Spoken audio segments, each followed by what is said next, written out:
बारे में। तो प्ले स्टार्ट होता है एंड हम देखते हैं कि एक दक्षा नाम की लड़की जिसकी एज 15 ईयर्स है, वो इस टाइम अपने इन लॉज के घर में है और पहली बार अपनी डायरी लिखना स्टार्ट कर रही है। डायरी लिखते टाइम वो डेट लिखती है 31 मार्च 1948। दक्षा का दूसरा नाम हार्दिका है। दक्षा डायरी लिखना इसलिए स्टार्ट करती है क्योंकि उसकी बात को सुनने वाला कोई नहीं है। वो अपनी फीलिंग्स और छोटी छोटी डिजायर्स शेयर करना चाहती है, इसीलिए वो डायरी लिखना स्टार्ट करती है। हमें उसकी बातों से पता लगता है कि उसे नूर जहां, शमशाद बेगम एंड सुरैया के सॉन्ग्स सुनने का बहुत शौक है एंड वो भी नूर जहां की जैसी सिंगर बनना चाहती है, बट ना ही तो उसके हस्बैंड हरी को एंड ना ही उसके सास ससुर को उसका गाना पसंद है। इसके बाद वो उस टाइम के हालात के बारे में बात करती है एंड बताती है कि लास्ट ईयर ही मीन्स 15 अगस्त 1947 को हमारा देश आज़ाद हुआ है। वो कहती है कि उसके फादर भी देश की आज़ादी के लिए लड़े थे एंड पार्टीशन के टाइम हुए दंगों में उन्हें मार दिया गया। दक्षा इस इंसिडेंट को याद करके बहुत दुखी होती है। वो कहती है कि उसके फादर को उस कम्युनिटी के लोगों ने मारा जिनके बच्चों के साथ वो खेला करती थी, लेकिन आसपास के माहौल के बारे में जानने के बाद उसे पता लगा कि उस दूसरी कम्युनिटी के लोग भी उसकी कम्युनिटी के बारे में ऐसा ही कुछ समझते हैं। यह दूसरी कम्युनिटी से मतलब मुस्लिम कम्युनिटी से है। गौर करिए एंड समझिए यहाँ राइटर क्या दिखा रहे हैं। एक 15 साल की छोटी बच्ची जो किसी से खुलकर अपने मन की बात नहीं कर सकती, वो खुश हो रही है कि देश आजाद हो चुका है। बहुत ही शार्प सटायर है। इसके बाद सीन शिफ्ट होता है एंड टाइम भी। अब हार्दिका बूढ़ी हो चुकी है एंड उसे डायरी लिखते हुए 54 इयर्स हो चुके हैं। इस सीन में भी वो अपनी डायरी लिख रही है एंड वो लिखती है कि इतने टाइम बाद भी चीजें ऑलमोस्ट वैसी ही हैं जैसे कि 54 इयर्स पहले थी। प्ले इसी तरह चलता है। स्टेज के एक तरफ 54 इयर्स पहले का सीन चलता है जिसमें हार्दिका छोटी है और दूसरी तरफ प्रेजेंट टाइम शो किया गया है। पास्ट में हम ओनली हार्दिका को ही देखते हैं, लेकिन प्रेजेंट में हम हार्दिका के बेटे रमनिक, उसकी वाइफ अरुणा एंड उसकी बेटी स्मिता एंड 2 और कैरेक्टर्स को भी देखते हैं। अगला सीन भी प्रेजेंट टाइम मीन्स 54 इयर्स के बाद का ही है। इसमें हमें पता चलता है कि एक रथ यात्रा के दौरान कुछ दंगाइयों ने रथ यात्रा पर अटैक किया एंड पुजारी को भी मार डाला। ये सब बैकग्राउंड में आने वाली वॉइसेस के थ्रू हमें पता चलता है। नेक्स्ट सीन में हम देखते हैं कि स्मिता अपनी फ्रेंड तस्नीम से बात कर रही है। स्मिता एंड तस्नीम के कॉन्वर्सेशन से हमें पता लगता है कि उनके एरिया में कर्फ्यू लगा है और तस्नीम के हॉस्टल पर किसी ने बॉम्ब फेंक दिया है और वो काफी डरी हुई है क्योंकि उसकी अपने घर वालों से भी बात नहीं हो पा रही है। इस पर स्मिता उसे कहती है कि वो उसके घर फोन करेगी एंड बता देगी कि तस्नीम हॉस्टल में ठीक है, बट रमनीक को ये बात पसंद नहीं आती। वो कहता है कि बॉम्ब जैसा कुछ नहीं गिरा होगा, ऐसे ही कुछ लड़कों ने डराने के लिए कुछ फायर क्रैकर्स फेंक दिए होंगे, बट स्मिता उसकी बात नहीं मानती। स्मिता तस्नीम के घर फोन लगाती है और रमनीक उसके हाथ से फोन लेकर खुद बात करने लगता है एंड तस्नीम के फादर से कहता है कि तस्नीम बिल्कुल ठीक है, कर्फ्यू लगा है इसलिए बात नहीं हो पा रही है। एंड नेक्स्ट सीन में हम देखते हैं अरुणा को। अरुणा की बातों से हमें पता लगता है कि वो रेडिकल है अपने रिलीजियस बिलीव्स को लेकर। नेक्स्ट सीन में हम फिर से छोटी दक्षा स्लैश हार्दिका को देखते हैं। काफी खुश है दक्षा क्योंकि उसे अपनी काम वाली कांताबाई के थ्रू पता लगता है कि मोहल्ले में एक घर है जिसमें 5 बहनें हैं और लगभग सभी उसी की एज की ही हैं। दक्षा को उन 5 में से जरीन, जो 5 में सबसे बड़ी है, सबसे ज्यादा पसंद है। साथ ही उसकी बातों से हम जानते हैं कि उसे अपने इन लॉज ज्यादा कुछ पसंद नहीं है एंड वो बताती है कि जरीन से उसकी दोस्ती हो गई है एंड जरीन को भी उसी की तरह नूर जहां, शमशाद बेगम एंड सुरैया के सॉन्ग से सुनना पसंद है। इसके बाद फिर से सीन शिफ्ट होता है प्रेजेंट टाइम में एंड हम बैकग्राउंड में 2 आवाजें सुनते हैं जिससे लगता है कि 2 लोग कहीं से भागकर आ रहे हैं एंड कुछ लोग इनके पीछे हैं। पीछा करने वाले इन दोनों को पकड़ लेते हैं क्योंकि ये रुककर आपस में बहस करने लगते हैं। वो लोग इन दोनों की तलाशी लेते हैं एंड तलाशी में उन्हें एक की जेब से एक कैप मिलती है जो मुस्लिम लोग पहनते हैं एंड उसी वक्त ये डिसाइड हो जाता है कि रथ यात्रा के दौरान हुए हमले में ये दोनों शामिल थे। भीड़ इन दोनों को मारने लगती है, लेकिन ये जैसे तैसे वहां से भागकर निकलते हैं एंड भागते भागते रमनीक के घर का दरवाजा नॉक करते हैं।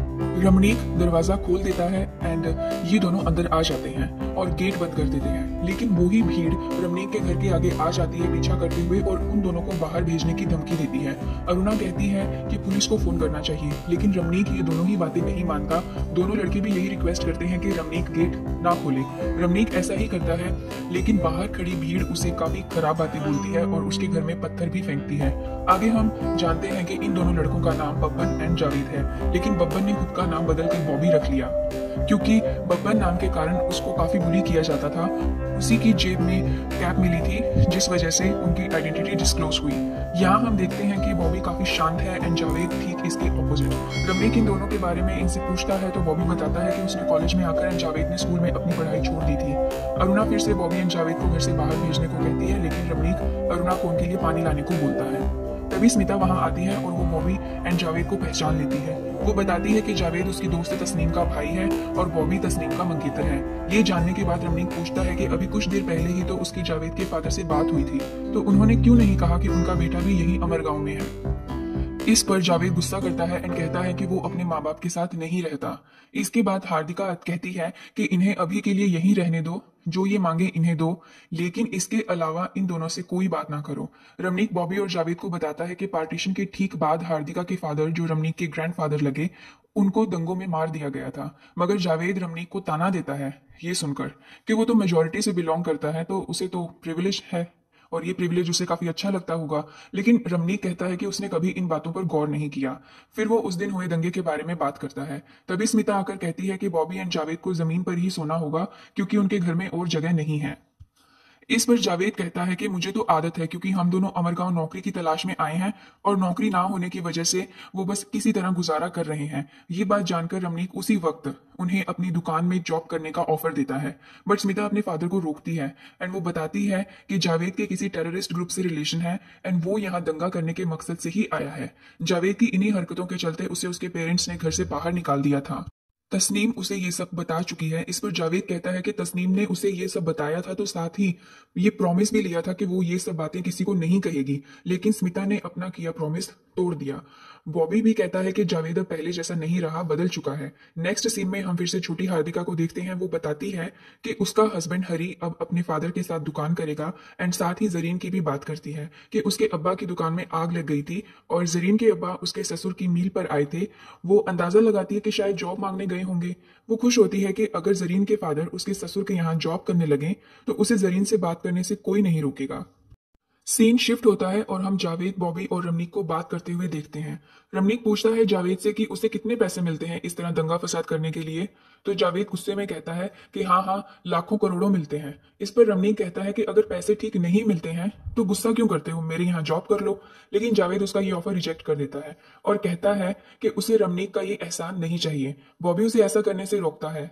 रमनीक भी कहता है कि वो वाकई में उसकी हेल्प करना चाहता है और जावेद उसे ना ही उकसाए तो अच्छा है, क्योंकि कमियां उसकी कम्युनिटी में भी हैं। वो यूं ही सारा दोष उसकी कम्युनिटी को नहीं दे सकता और जावेद को थप्पड़ मार देता है।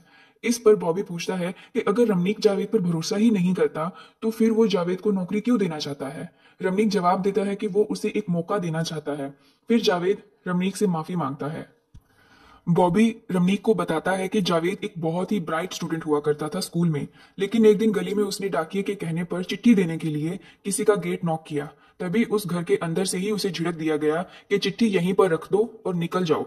जावेद के वहां से जाने के बाद एक आदमी ने उस घर से बाहर निकलकर पहले चिट्ठी को साफ किया, फिर गेट को एंड फिर जहां जावेद खड़ा था उस जगह को भी। जावेद और उसके सब दोस्त वहीं खड़े रहकर सब देख रहे थे। जावेद ने ये बात डाकिये को कही तो उसने मजाक में टालते हुए कहा कि वो आदमी तो है ही सनकी। लेकिन अगले दिन जावेद ने उस आदमी के घर में मीट फेंक दिया। घर वालों को ये बात पता चली तो जावेद की बहुत पिटाई हुई। इसके बाद जावेद एकदम बदल गया।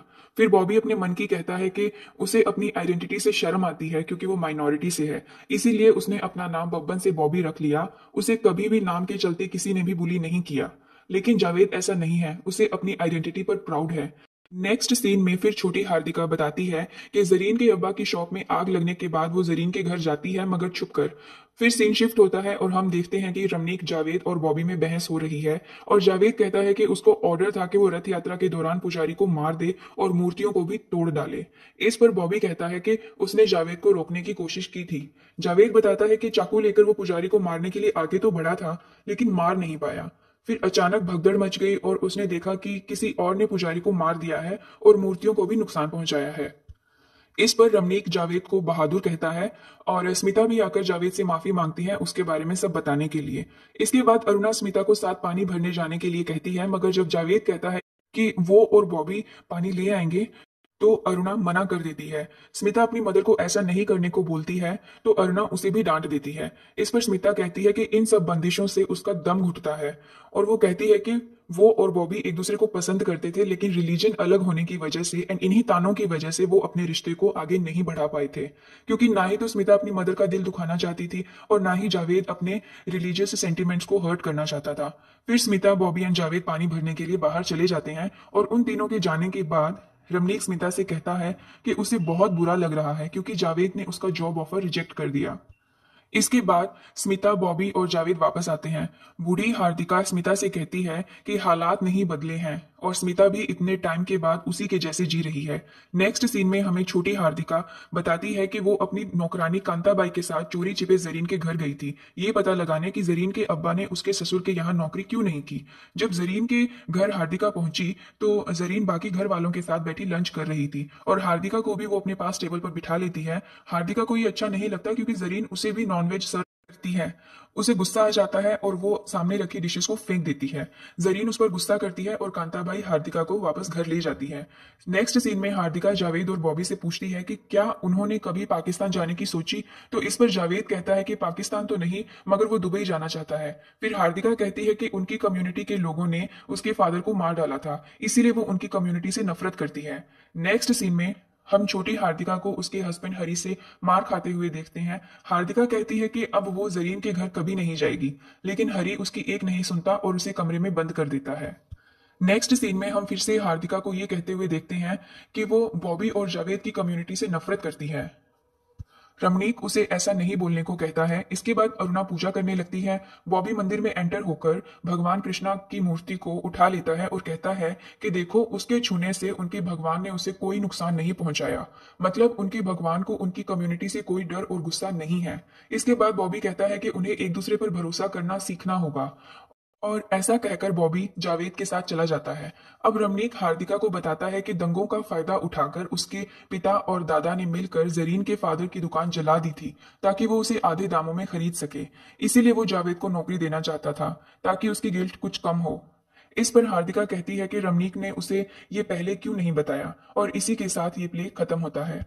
चलिए अब बात करते हैं इसके टाइटल की। दत्तानी जी ने टाइटल तो रखा है फाइनल सॉल्यूशंस, लेकिन इस प्ले की एंडिंग में उन्होंने कुछ भी सॉल्यूशन प्रेजेंट नहीं किया है। उन्होंने इसका सॉल्यूशन ऑडियंस पर ही छोड़ दिया है क्योंकि इन problems means communal tensions and gender bias को तो तभी खत्म किया जा सकता है जब पब्लिक इनके बारे में कुछ पॉजिटिव एक्शन ले, और यही इस प्ले की थीम भी है।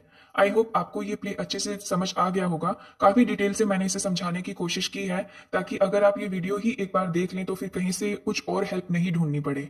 इसके नोट्स गूगल पर सर्च करने से इजीली आपको मिल जाएंगे। तो आज के लिए इतना ही। Thank you very much for your time.